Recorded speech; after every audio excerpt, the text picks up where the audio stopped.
tunazungumza kuchochea mkono wa nini? Wa Bwana. Haleluya. Jina lingine la mkono mwema wa Bwana ni kibali. Haleluya. Tunaposema mkono mwema wa Bwana, jina lingine ni sawa na kibali cha Bwana. Unaweza ukaona huu mkono wa Mungu uliofanya taifa la Israeli mpaka leo linahesabika kuwa ni taifa lenye baraka nyingi. Taifa la Israeli, watu wa Mungu, liko jangwani, liko kwenye ukame, lakini ndiyo taifa ambalo lina supply matunda karibu ulimwengu mzima. Kuna kitu kinaitwa mkono mwema wa Mungu huko juu ya hili taifa. Hili taifa bado ni dogo, ni kama tu mkoa wa Mbeya, dogo sana, lakini taifa bado ni tishio duniani kwa sababu ya mambo na teknolojia linalofanya. Siri iko ndani ya mkono wa Bwana ambao uko juu yake. Chochote ambacho mkono wa Mungu uko juu yake kinafanya mambo ya kushangaza. Maisha yako yataanza kuchanua na kushangaza wengi kama mkono huu wa Mungu mwema, hodari, utakuwa juu ya maisha yako. Na leo tunazungumza namna ya kuuchochea huu mkono wa Mungu uwe dhahiri, udhihirike kwenye maisha yako. Moja kitu tunachohitaji kwenye Ukristo wetu ni madhihirisho ya Mungu kama Baba kwa kila mmoja wetu. Wangapi wana baba mpaka leo? Yaani una baba yako na mzazi. Wow, Mungu awabariki sana. Ukiwa na baba bwana, kuna muda huna stress, sababu unajua baba yupo.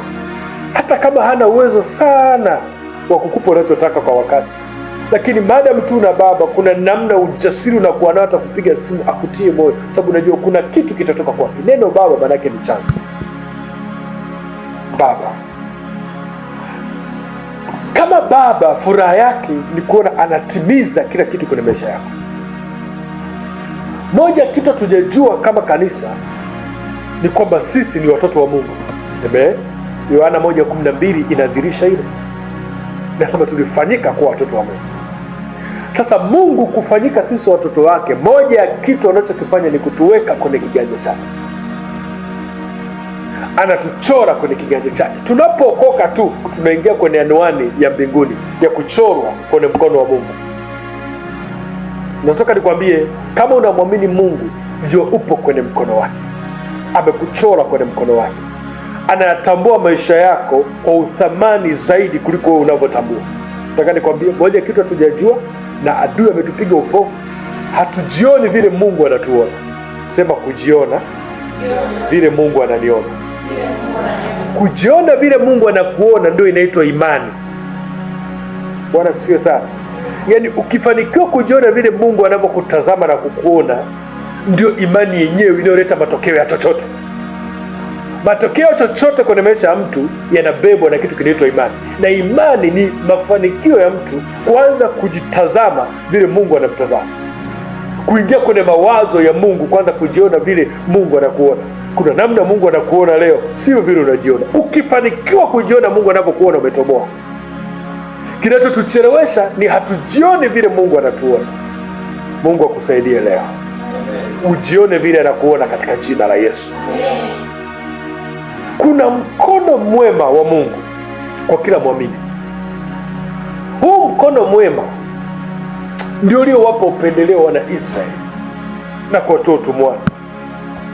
Kisoma Kutoka 12:35 mpaka 36. Kutoka 12:35 mpaka 36 anasema, wana wa Israeli wakafanya kama neno lile la Musa. Wakataka kwa Wamisri vyombo vya fedha na vyombo vya dhahabu na mavazi. Anasema Bwana akawajaliwa kupendelewa na Wamisri, hata akawapa kila walichokitaka. Tuseme kila walichokitaka. Kumbuka hivi vitu vilikuwa kwa adui. Misri alikuwa ni adui kwa Israeli, alikuwa ni katili, alimtumikisha kwa ghadhabu, alimfanya jenge yale mapiramidi, matofali ya moto watu wanabeba wanaenda kujenga. Mapiramidi mpaka leo yapo, yamejengwa maelfu ya miaka iliyopita. Mpaka leo yapo. Walifanya kazi ngumu, waliwapiga viboko, waliwatesa sana, waliwaumiza sana. Lakini ilipofika wakati mkono wa Mungu umegusa hawa watu, anasema wakawaambia, nyinyi wa Misri tunataka dhahabu, tunataka mavazi, tunataka vyombo vya fedha. Yaani unaenda kwa mtu katili anayekunyanyasa, aliye bosi wako, unataka chochote, naye anakupa na kutenda kama vile ulivyotaka. Inaitwa mkono wa Mungu, inaitwa kibali. Kuna watu leo ni makatili. Nataka nikwambie, sio makatili, ni kwa sababu mkono wa Mungu haupo juu yako. Mkono wa Mungu ukiwa juu yako, hata makatili watageuka kuwa watu wema katika jina la Yesu. Mkono wa Mungu ukiwa juu ya mtu, hata watu wabaya, waumizaji, wanageuka kuwa watu wema. Haikuwa rahisi, watu wa Mungu. Hili neno tunalisoma tu kama rahisi, ni neno gumu kwa Wamisri kuwapendelea Waisraeli, kuwapa dhahabu, vitu vya thamani, kuwapa mavazi, kuwapa fedha. Ilichukua mkono wa Bwana kwa ajili yao.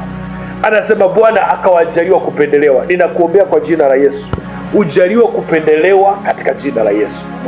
Haya maisha unahitaji kibali, unahitaji kupendelewa, unahitaji kupendelewa, unahitaji kuwekwa nafasi njema zaidi kuliko uliopo. Unahitaji kupendelewa, lakini inamchukua Bwana. Tuseme Bwana. Maandiko yanasema kwenye Mwanzo 39 kusema 1-5 hapo, inasema mkono wa Bwana ulikuwa juu ya Yusufu. Anasema na Bwana alikuwa pamoja na Yusufu. So neno Bwana alikuwa pamoja na Yusufu, tafsiri ni kwamba kuna kitu kilikuwa nyuma ya Yusufu ambacho sio cha kawaida. Nataka nikwambie, kwenye maisha kama watoto wa Mungu lazima tu tuna backup, tuna kitu nyuma yetu ambacho wengine hawana. Hicho ndio kitatutofautisha, hicho ndio kitatupa upendeleo, hicho ndio kitatupa kuwezesha. Utashangaa mtu anaenda mahali, kila mtu anamtamani, kila mtu anamwangalia, kwa sababu kuna backup, kuna kitu kipo nyuma yake, mtu sio cha kawaida. Nafika hatua watu wa mataifa wanajua, pasipokuwa na kitu nyuma yako cha ushawishi, chenye kukupa nguvu, chenye kung'arisha mwonekano wako, hauwezi kufanya chochote kwenye hii dunia. Wanafanya bidii, nguvu zote, wanafanya matambiko, wanafanya machinjo, wanafanya vitu vya hovyo vya kila namna kuhakikisha wanapata backup ya nguvu ya kuwapa upendeleo kwenye jamii. Tuona wanasiasa, wasanii wanajiangaisha na kulitabisha siku na mchana, wanafanya hata vituko, watu wenye heshima wanaenda hata kulala makabulini, wanafanya vitu vya kuumiza, vitu vya ajabu vya kikatili. Anatafuta nguvu ya kumtambulisha. Nataka nikwambie, hauhitaji nguvu. Haleluya! Unahitaji mkono wa Bwana kwa juu yako. Huu mkono wa Bwana utaingia mahali kila mmoja atataka kujua taarifa zako, kila mmoja atataka kujua wewe ni nani, umetoka wapi. Nataka nikwambie, Daudi baada ya kumwangusha Goliati, wanawake wakapiga vigelegele kumshangilia, maelfu kwa maelfu, wakasema Daudi ameua maelfu, Daudi amefanya vitu vya kushangaza. Watu wakataka kujua huyu ni mtoto wa nani. Nataka nikwambie, kama unaenda mahali hawaulizi wewe ni mtoto wa nani, bado mkono wa Mungu hujawa juu yako. Kama unaenda mahali watu hawataki kujua wewe umejifunza wapi, wewe umetokea wapi. Nataka nikwambie, wanafunzi wa Yesu walikuwa ni watu wa kawaida wasio na elimu. Baada ya upako kudondoka juu yao, walienda mahali, maandiko yanasema watu wakaanza kuwaambia, hawa watu ni wakina nani? Mbona wana hekima kiasi hicho watu wasio na elimu? Anasema wakajua kwamba Yesu yuko pamoja nao. Nataka nikwambie, wewe ni wa kawaida sana, lakini hautakuwa wa kawaida ikifika mkono wa Mungu kwa juu yako. Nasema hautakuwa wa kawaida ikifika upendeleo wa Bwana uko juu yako. Kuna namna watu watakusogeza mbele. Haleluya! Watu watataka ukae mbele yao, watataka useme kwa niaba yao, watataka utende kwa niaba yao, kwa sababu mkono wa Bwana uko juu yako. Pokea hiyo neema leo katika jina la Yesu. Amen. Pokea nafasi ya kupendelewa katika jina la Yesu. Amen. Huu mkono wa Bwana ndio utatusaidia tushinde dhambi. Huu mkono wa Bwana ukiwa juu yetu utatuonyesha mambo mabaya na utatusaidia kuyakwepa. Mwenye kitu mkono wa Bwana unasaidia juu yako, sio tu kukushindia, utakuepusha na maovu, utakuepusha na vitu vibaya, utakuepusha na mazingira mabaya. Ndio maana ito mkono mwema. Sema mkono mwema. Pokea neema ya mkono mwema katika jina la Yesu. Watu wa Mungu, huu mkono wa Mungu unafanya tuwe majasiri. Kwenye maisha moja kitu kinatuzuia ni ujasiri. Utakuta wewe mwenyewe tu ujiamini, kuna muda una wasiwasi, una hofu. Kwa sababu kuna kitu unahitaji, mtu wa Mungu, mkono wa Bwana. Isaya 41:10 anasema usiogope, mimi niko pamoja nawe. Mungu anatangulia neno usiogope. Niko pamoja nawe, maana kuwa na ujasiri, niko pamoja nawe. Nitakutia nguvu na nitakusaidia. Nitakushika kwa mkono wa kuume wa haki yangu. Nani akikushika Mungu, nani atanyuka kukupinga? Maandiko yanasema Bwana akiwa upande wetu ni nani aliye juu yetu? Mkono wa Mungu ukiwa juu yako, hakuna kitu kinachokuwa juu yako. Watashindana na wewe, lakini hawatakushinda katika jina la Yesu. Wakati mkono wa kuume wa Mungu ulikuwa juu ya Yoshua, maandiko anasema Yoshua akasimamisha jua, akawapiga wale maadui zake, akaruhusu jua liendelee kutembea. Huu mkono wa Mungu ulifanya huyu jamaa asimamishe majira.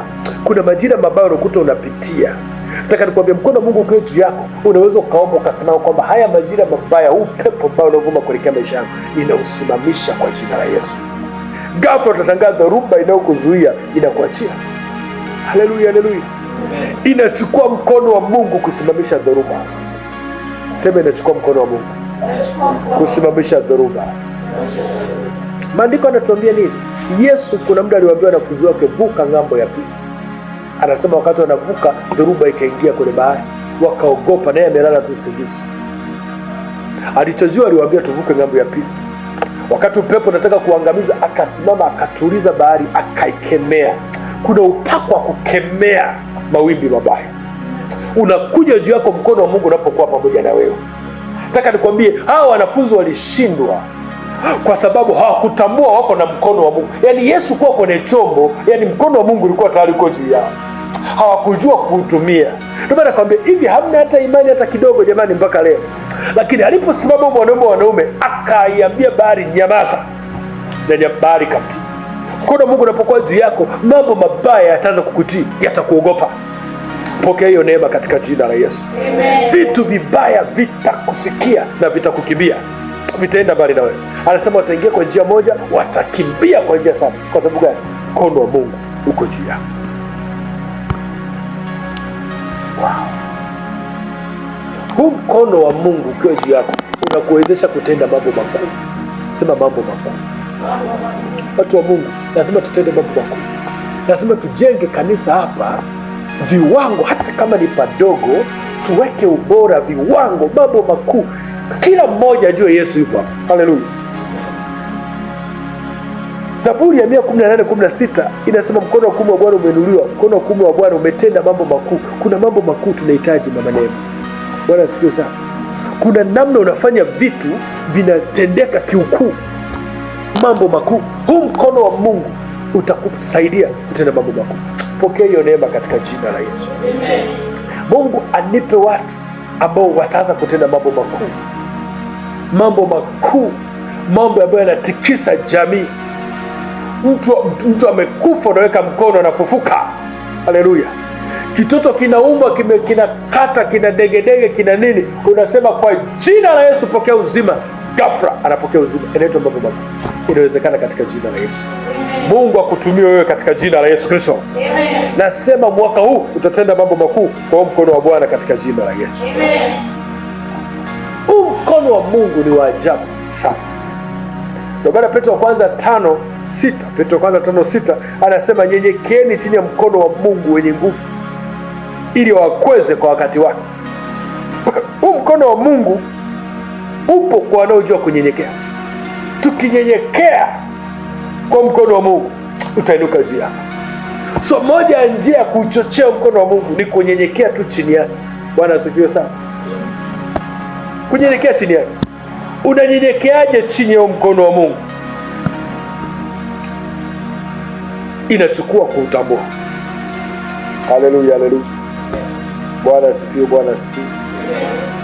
Bwana Yesu asifiwe, Bwana asifiwe. Huu mkono wa Mungu ni tiba. Mkono wa Mungu ndio tiba ya kila kitu. Watu wa Mungu, kuna kibali katika kila kitu. Chochote ambacho hauna na maisha, hauna kibali nacho. Chochote unachong'ang'ana kwenye maisha, hauna kibali nacho. Huu mkono wa Mungu utakusaidia kukupa kibali kwenye kila maeneo. Kuna kibali cha fedha, kuna kibali cha afya. Kuna mtu anang'ang'ana na afya, unahitaji mkono wa Mungu ile eneo. Anang'ang'ana kifedha, unahitaji mkono wa Mungu juu ile eneo. Huu mkono wa Mungu utaanza kukupa ishara wakati mahitaji na kuzonga. Ghafla unashangaa watu wanainuka kukusaidia kugusa maisha. Bwana asifiwe sana. Amen. Inachukua mkono wa Bwana. Wakati umepungukiwa, watu wanasemeshwa au kusaidia.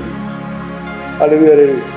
Leo tu asubuhi, mimi simu yangu sina bando, mtu amenitumia hela hata siku. Ametumia message mama. na nilikuwa akaunti haina kitu.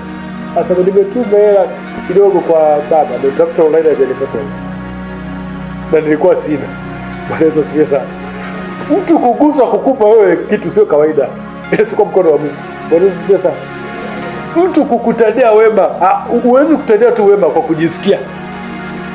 Kuna kitu mtu anaona tu afanye wema, inachukua mkono wa Bwana. Bwana asifiwe sana. Pokea hiyo neema katika jina la Yesu Kristo. Amen. Watu wakufikirie mazuri. Ninakemea roho watu kukufikiria mabaya. Haleluya. Unajua kuna roho linavamia tu mtu, watu wanakuanzia mabaya tu. Wanakufikia mabaya. Kitu kibaya anasema ni wewe. Yakizuka mambo mabaya anasema ni wewe. Hiyo roho inakufa leo katika jina la Yesu. Amen. Ninakubatiza na mkono wa Mungu uwe juu yako katika jina la Yesu Kristo. Amen. Watu wakajaliwa kufadhiliwa. Mali zikamlisha kwa nguvu ziwafuate wao. Kibali kikamlisha kwa nguvu kiwafuate wao. Kwa sababu mkono wa Mungu uko juu yao. Haleluya. Sasa nikuonyesha kitu cha ajabu sana kwenye Nehemia 2:7-8. Uone maajabu ya mkono wa Mungu. Nehemia 2:7-8. Kama upo kanisani sema amina. Amen. Nehemia 2:7-8 anasema, tena nikamwambia mfalme akiona vema nipewe nyaraka kwa maliwali walio ng'ambo ya mto, ili paniache kupita mpaka nifike Yuda. Nipewe na waraka kwa Asafu mwenye kuutunza mwitu wa mfalme, ili anipe miti ya kufanyizia borisi ya marango na ngome ya nyumba na ukuta wa mji, na kwa nyumba ile nitakayoingia mimi, naye mfalme akanipa. Tuseme naye mfalme akanipa. Kama mkono mwema wa Mungu ulivyokuwa juu yako. Nisikilize, huyu mtu anaomba nyaraka na vitu kwa mfalme. Kumbuka mfalme ni rais, anaenda kwa Mama Samia, nataka unipe kiwanja, nataka unipe nyumba. Anasema huyu mfalme alimpa kama mkono wa Mungu ulivyokuwa juu yake. Watu wa Mungu, watu watakupa vitu, inachukua kama, tuseme kama mkono wa Mungu. Ilichukua kama mkono wa Mungu. Ukiona mtu anakubariki kitu, sio kawaida huko. Baba kurene, ukiona mtu anakupa kitu yoyote, inachukua mkono wa Mungu kwa juu yako kufanyia wewe. Ukiona mtu anakuanzia na mpango ni kufanyia mwenye vitu, tusikiliza, sio bure, ni mkono wa Mungu unasukuma mtu. Kama mkono wa Mungu. Yaani inachukua kama wewe mkono wa Mungu kuwa pamoja na wewe. Kuwa upande wako. Kama ina maana nguvu ya mkono wa Mungu ulio juu yangu ndio italazimisha upendeleo unaokuja kwenye maisha yako. Mkono wa Mungu uzito ulio juu yake ndio utamlisha nguvu ya kuchukua. Nimeacha kuna watu nguvu ya uwezo ulio juu yao ni kuvuta makumi. Kuna wengine kama mkono wa Mungu ulio ni kuvuta malaki, wengine mamilioni. Sio, inachukua kama mkono wa Mungu ulio juu yake kulazimisha vitu vije kwenye maisha yako. Ndio maana kuna watu leo ajue hata mabasi yanafananaje, yeye anarukaga na ndege. Ni uweza wa kibali cha Mungu kiko kwenye maisha yake cha kiuchumi. Hawezi kupanda basi. Hawezi kutembea kwenye daladala. Ameshinda kabisa atapanda private yake kumpeleka hapo. Ni kama neema Mungu ile juu yake. Mama anatoka kwenda sokoni, anakuwa na private yake inampeleka sokoni. Anatumia 50,000 ya mafuta kwenda na kurudi. Kwenda tu sokoni kununua viazi vya 5,000. Viazi anunua vya 5,000, ametumia mafuta 50,000. Wewe ukifikiria unasema shindwa, upotevu wa pesa. Sina chukua bajaji yako ndado hapo. Naruka chapu sokoni narudi. Kuna namna mkono wa Mungu uko kwa mtu. Hawezi kufanya vitu kikawaida. Kuna kama mkono wa Mungu kwenye maisha. Tunapokea hiyo neema katika jina la Yesu. Amen. Neema ya kama mkono wa Mungu ulivyokuwa juu yako. Mtu wa Mungu utafanya mambo ya ajabu kama mkono wa Mungu uko juu yako. Haleluya. Amen. Si mkono wa Mungu uko kwako kama kwa kiwango gani? Utafanya vitu kwa ustadi kama mkono wa Mungu mwema ulivyo juu yako. Nataka tuuchochee mkono wa Mungu. Haleluya. Ili kama ulikuwa kwa kiwango kidogo, uwe kwa kiwango kikubwa. Haleluya. Tunahama level za maisha kama mkono wa Mungu unapokuwa kwenye maisha yetu. Tunatoka tulipo kama mkono wa Mungu mwema unapokuwa juu yetu.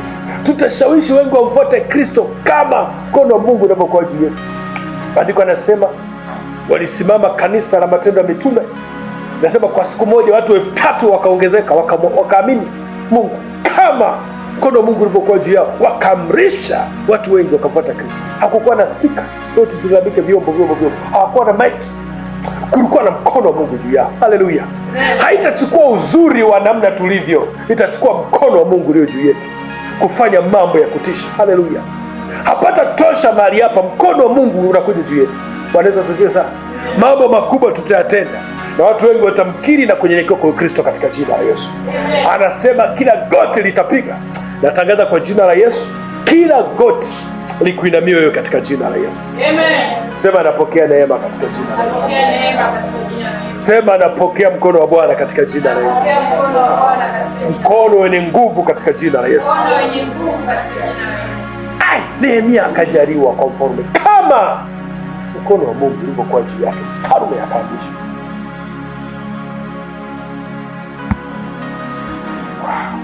Mstari wa 18. Hapo Nehemia hiyo tumesoma. Ndio mstari wa 18 anasema ninawaeleza habari ya mkono wa Mungu wangu.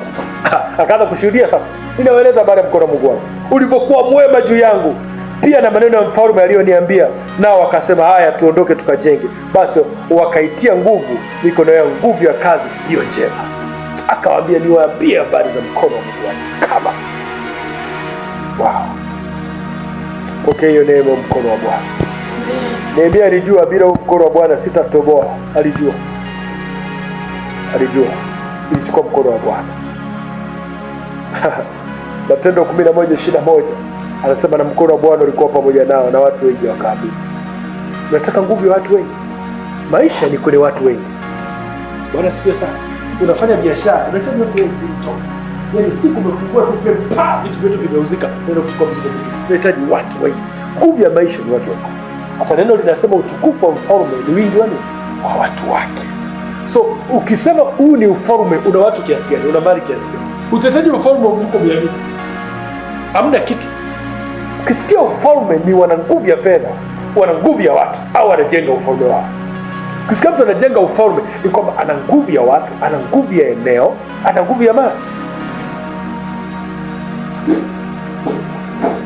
Kuna Bwana kwa juu ya watu wengi wakamili. Unahitaji nguvu ya kuvuta watu. Bwana sikia sana.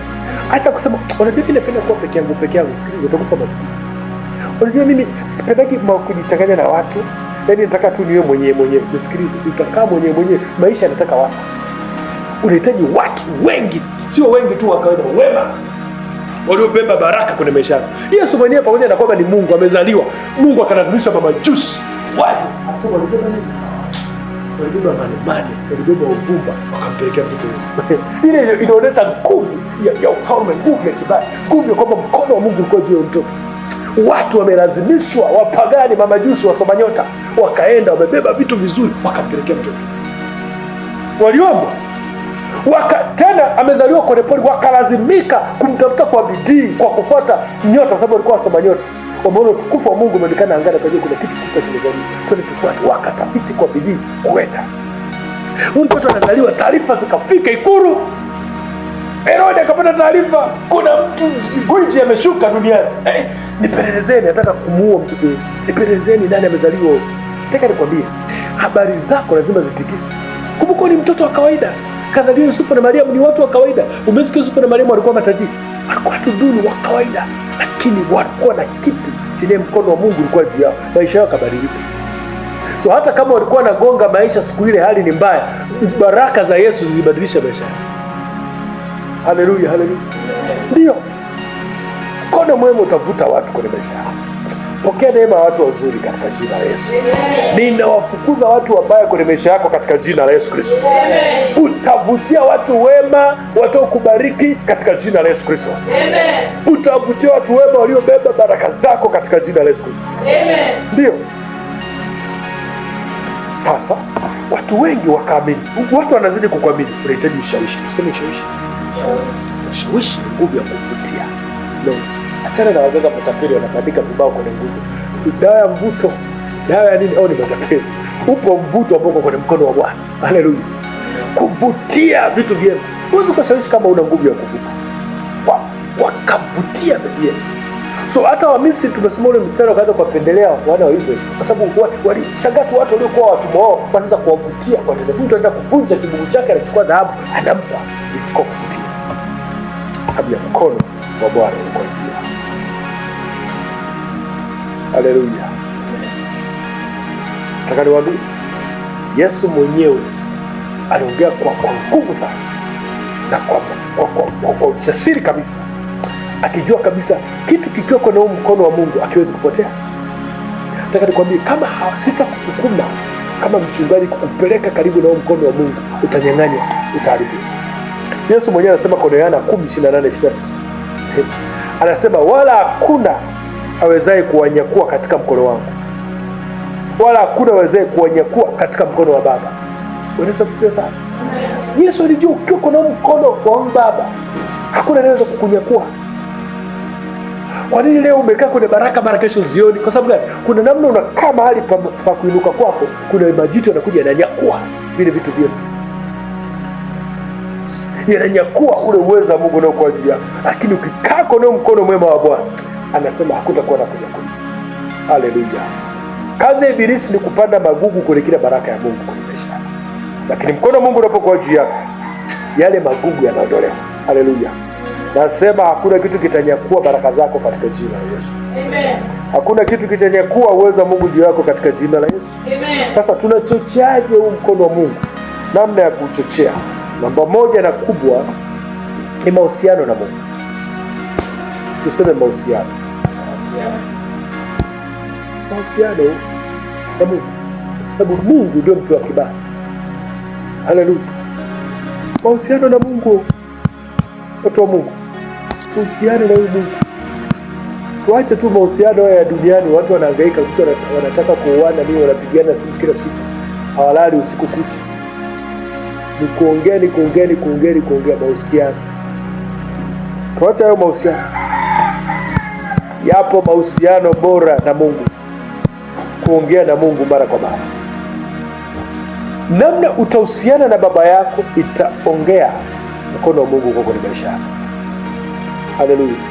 Wakati mwingine kama vitu vibaya vinakuja mfululizo kwenye maisha yetu, ni unabii ya kwamba mahusiano yetu na Mungu kuna changamoto. Mungu hawezi kuruhusu mabaya mfululizo kila siku kwenye maisha yako. Wakati unaona vitu vibaya vinakuja kwa nguvu sana kila wakati kwenye maisha yako, vinaleta picha na tafsiri ya kwamba kuna shida ya mahusiano yako na nani. Sio tu majaribu, kusema najaribiwa, hapana. Kuna wakati sio majaribu, kuna wakati ni kuna dhoruba, kuna namna wewe unahusiana na baba yako. Anasema kwenye Psalm 69:1, anasema tazama mkono wa Bwana haukupunguka hata usiweze kuokoa, na sikio lake si zito usiweze kusikia. Mbili anasema maovu yenu yamewafarakanisha ninyi na Mungu. Hata hataki kusikia. Unaweza kaona kuna namna Mungu sasa anakuwa kama hasikii, amekuwa kiziwi, mkono wake umekosa nguvu. Kumbe mkono wa Mungu pamoja na kwamba una nguvu ya kufanya chochote, lakini unadhoofishwa na mahusiano mabaya baina yako na Mungu. So kumbe aliyeshikilia uwezo wa mkono wa Mungu sio Mungu, ni wewe unavyohusiana naye. Amen. Narudia tena, uwezo wote wa mkono wa Mungu niliofunua unashikiliwa na mahusiano yako wewe na yeye. Namna unajihusisha na Mungu wako itaamua mkono wa Mungu ureact vipi kukutendea wewe. Haleluya. Namna wewe unahusiana na bosi wako, kwa mfano kazini, itaamua kibali ya kupa. Kuna watu ni mtu ananuna muda wote, mtu akununa mfanya kazi. Sasa hata bosi akitaka kutuma watu waende mahali na wapate promotion, hata tuma watu wanaonuna kila siku. Anasema huyu mfanya kazi ni mnunaji, ana hasira. Hata mwenyewe tu kuna siku tu mwingine anamchange hata kiongozi wake, anasema huyu mtu ataniaibisha, anampa promotion yule ambaye ana mahusiano naye mazuri. Nataka nikwambie, kila wakati tukiwa na mahusiano mazuri na Mungu, tunalazimisha promotion kwenye maisha.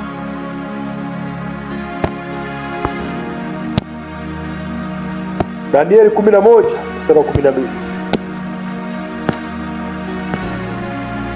Danieli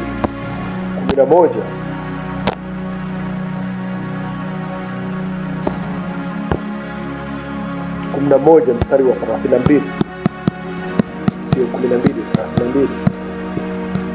Anasema nao wafanyao maovu juu ya hilo agano atawapotosha kwa maneno ya kujipendekeza, lakini watu wamjua Mungu wao watakuwa hodari na kutenda mambo.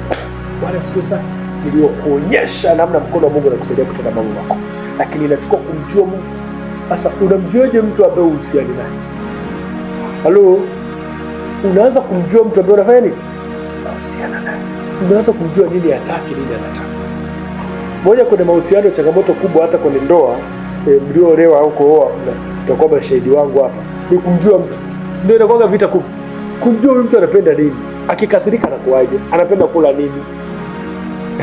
So ukimjua mtu, ukiona anakasirika, unampa kile anachopenda, shaka ghafla amerudi kwenye hali ya kawaida. Kwa sababu gani? Unamjua, si ndio tafsiri yake? Lakini usipomjua mtu amekasirika, kwa sababu mjui, unamfanyia kitu ambacho kinamkasisha zaidi, wakati wewe unajua unafanya kitu chema, ndio kinamuuzi zaidi, unaendelea kufanya mahusiano na kwamba baya zaidi. Lakini sema unaomjua Mungu anakuwa udari. Kuna namna namjua Mungu wangu kitu apendi, so sifanyi. Namjua Mungu wangu haya mazingira apendi, sifanyi. Namna unamjua Mungu na kujihusisha naye kwa kuto kufanya asivyopenda na kufanya anavyopenda, inachochea mkono wa Mungu kwako. Haleluya. So njia ya kuchochea mkono wa Mungu, kanisa, tufanye anavyopenda Mungu. Haleluya. Tukiita maombi ya siku 7 tuje tuombe. Tukiita mkesha njoo tukeshe tuombe Mungu. Ni vitu anapenda Mungu. Haleluya. Tutauchochea mkono wa Mungu katika jina la Yesu. Kanisa, tuamke na Roho Bwana tusaidie. Tuanze kufanya vitu ambavyo vitachochea Mungu kutukaribia. Anasema nikaribieni, kuna Yakobo 4:7 na mtakaribia. Inachukua kumkaribia Mungu kwenye mahusiano, yeye atakukaribia.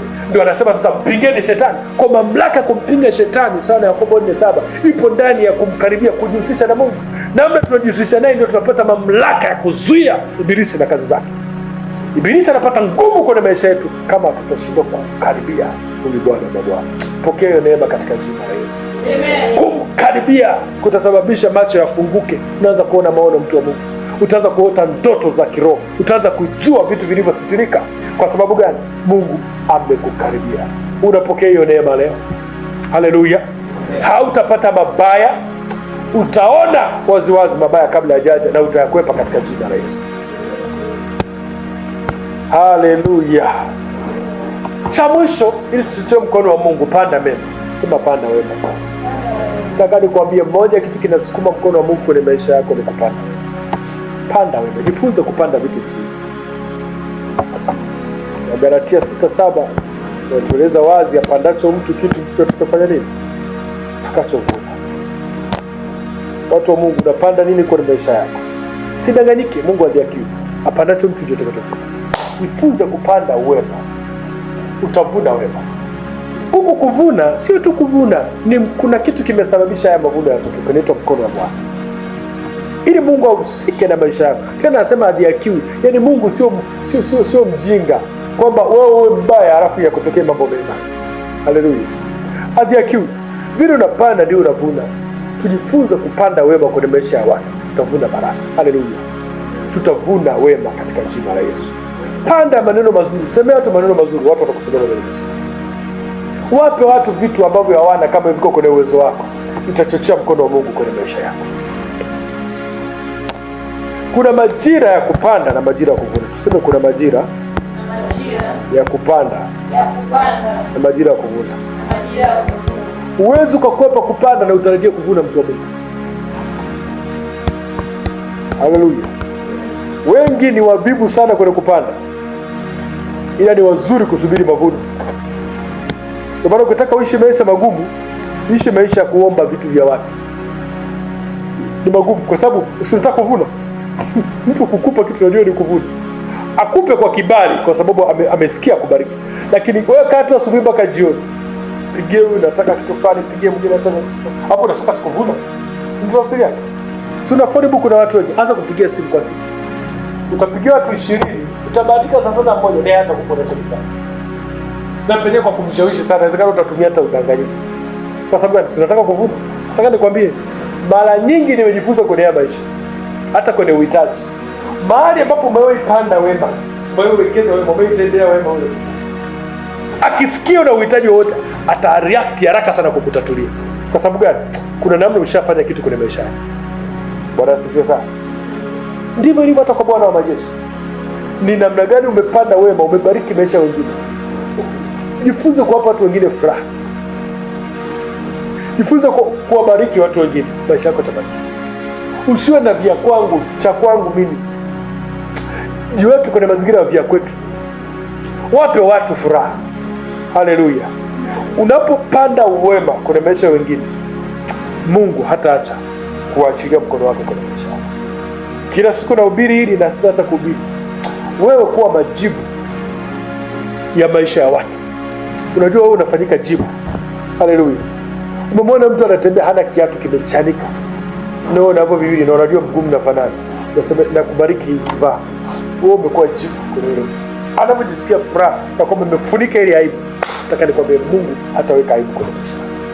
Pasipo kujali dini, pasipo kujali itikadi zenu, pasipo kujali mazingira. Hata kama amevaa juba, bado sivyo sana. Mwingine anatenda wema mpaka aone ni dini moja na yeye. Sio kimungu. Nibarikiwe na baba mmoja. Mungu abrazi mahali pema, anaitwa Timijesho. Alikuwa anaenda hata mahali kwa watu wa Waislamu typical Nigeria.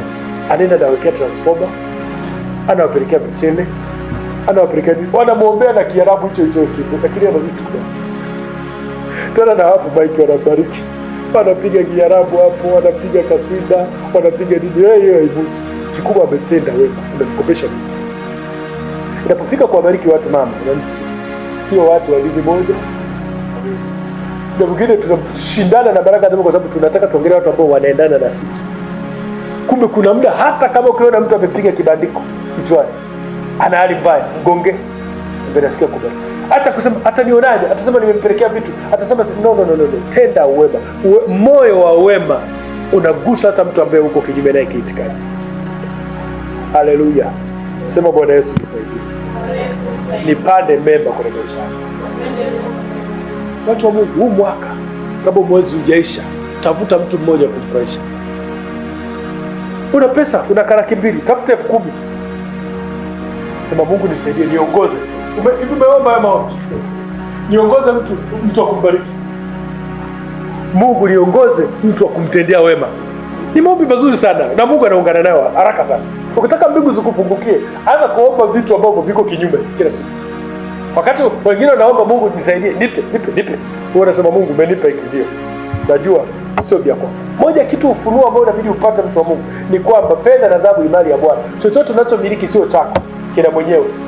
Haleluya. So vinavyokuja vitu kwako, anza kumwambia Mungu, nifanyeje?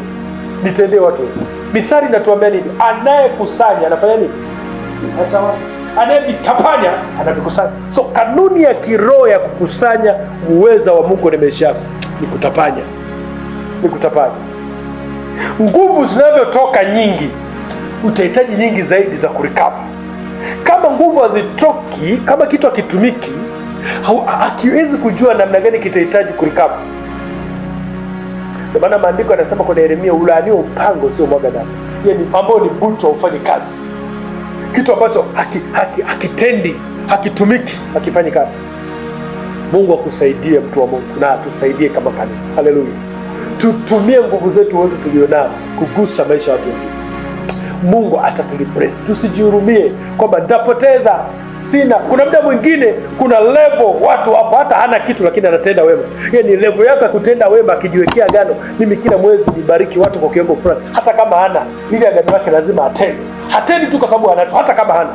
Hiyo ni level ya agano la kubariki na kupata wema kwa watu. Tupokee hiyo neema katika jina la Yesu. Amen. Hatutajua kupungukiwa katika jina la Yesu. Amen. Ni makosa Mkristo kulala njaa na wewe upo.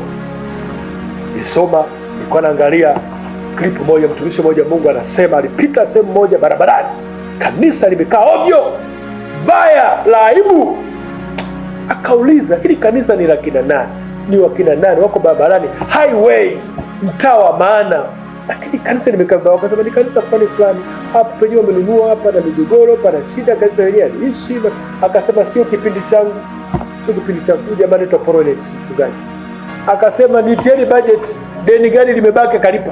Akatoa na pesa za kutosha, akarabati kanisa likapendeza. Afanye kwa ajili yao, anafanya kwa ajili ya baba yake wa mbinguni. Anapanda wema. Anasema sio kitu kibaya kitokee kwenye enzi zangu na mimi nipo, na kipite kwenye macho yangu na mimi nipo. Yaani kuna mtu amejipa agano ya kwamba yeye atafadhili chochote kinachomhusu baba yake wa mbinguni maadamu kimepita kwenye macho yake. Hata ruhusu aibu ipite kwenye macho yake na yeye yupo. Na inamwaibisha baba yake wa mbinguni. Hajalishi maisha yako yamekutokea kwa sababu umekosea au una haki. Anachojua ni unamwakilisha baba wa mbinguni. Haleluya. Leo maisha yake Mungu ameinua. Sio mtu wa kawaida. inachukua moyo wa kupanda wema. Pokea moyo katika jina la Yesu. Amen. Sijui kama kuna watu wamejua namna ya kuchochea mkono wa Mungu. Moja, husiana na Mungu vizuri. 2, panda wema. Pandacho mtu ndicho atakachovuna. Tena na mbaya zaidi, tunavuna kwa kipimo cha kujaa. Haleluya. Maisha ni mbegu. Mungu tusaidie tupande wema kwa watu. Pokea hiyo neema katika jina la Yesu. Ninaamini kile Bwana amenipa kuzungumza nayo leo